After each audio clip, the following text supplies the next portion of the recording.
Well, today the first votes will be cast in Alberta's election. The NDP's Rachel Notley is up against incumbent Danielle Smiths of the United Conservatives. Polls have them neck and neck, but their visions for the province could not be more divided. Joining us with more is Danielle Belland, director of the McGill Institute for the Study of Canada, which will be hosting a panel later today on the national impact of Alberta's election. Good morning. Good morning. In your opinion, why is this an election all of Canada should be watching?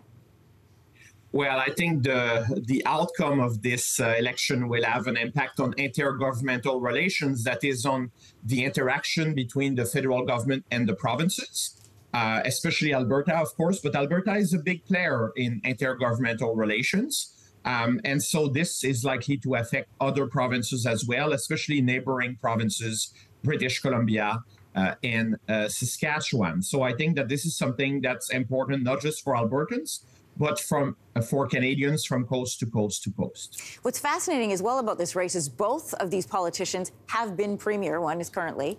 What specific federal policies could potentially be at stake depending on who wins this race? Well, both Rachel Notley and Danielle Smiths are critical of the environmental policies of Justin Trudeau and his government. But what's important here to understand is that the tone is quite different. Danielle Smiths has a much more contentious approach to intergovernmental relations. Rachel Notley is a bit more moderate in her approach, a bit more tempered, much more tempered in a way. And when she was premier, she had a pretty, I would say, positive relationship with Justin Trudeau. And that's a sharp contrast with what we are seeing now between Danielle Smiths and the Trudeau government. So I think that they are critical of the federal government, but I think that, of course, Danielle Smiths is more critical, and also the tone is quite different from that of Rachel Notley. This point you're making, the difference in tone and approach, could that be why we've seen these two Conservative members now coming out and saying they'll be voting for the NDP? Yes, absolutely. So people who are more centrist in terms of UCP members, former MLAs and so forth, don't like Danielle Smiths. And so an issue that's important to understand too is that even if Danielle Smiths stays in power, that the UCP wins a majority of seats in the legislature later this month, it doesn't mean that Danielle Smiths' future is guaranteed as the leader of the UCP and the premier, because, there will be a lot of MLAs, UCP MLAs, who will actually like to get rid of her. So she's not, even within her own party, there is no consensus about Danielle Smiths. She's a polarizing figure. So she has her base, and people who really like her populist style and her approach.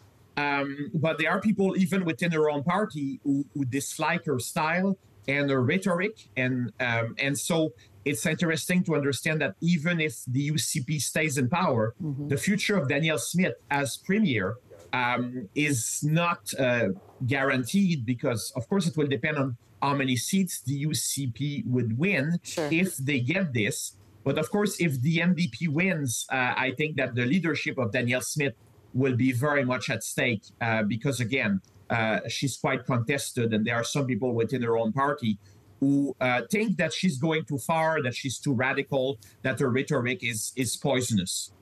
Interesting to note, though, that it is hard to predict the future of Danielle Smiths because, as we know, she's always been controversial. She is sitting currently as the premier of that province. She has withstood criticism like that before. Traditionally, we know that Edmonton will vote left. The rural areas tend to lean more to the right, and this race will ultimately be decided in the city of Calgary. What makes that city such a wild card? Well, I think that, Calgary is a business city, of course. It's where you have many headquarters in terms of the oil industry or in the banking sector. It's a business town, right? And so naturally, you will say that the economic policies of the UCP traditionally will resonate more to people in Calgary, especially people in the business sector. At the same time, there are some issues with Danielle Smiths. Many people, even in the business sector, don't necessarily like her style and her approach. And so I think that if you look at Calgary, it's not a homogeneous city, right? So closer to the city core, the city center, you have more support for the NDP.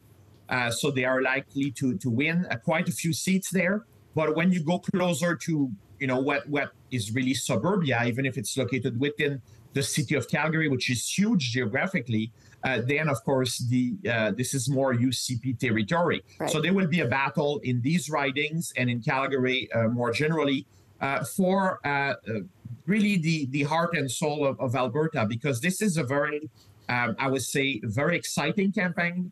It's quite divisive too. And yes, it will probably be decided in Calgary. Yes, and it will be an exciting week to watch. The polls officially opening on the 29th. Danielle, thanks for joining us. You're most welcome. Have a wonderful day. You too.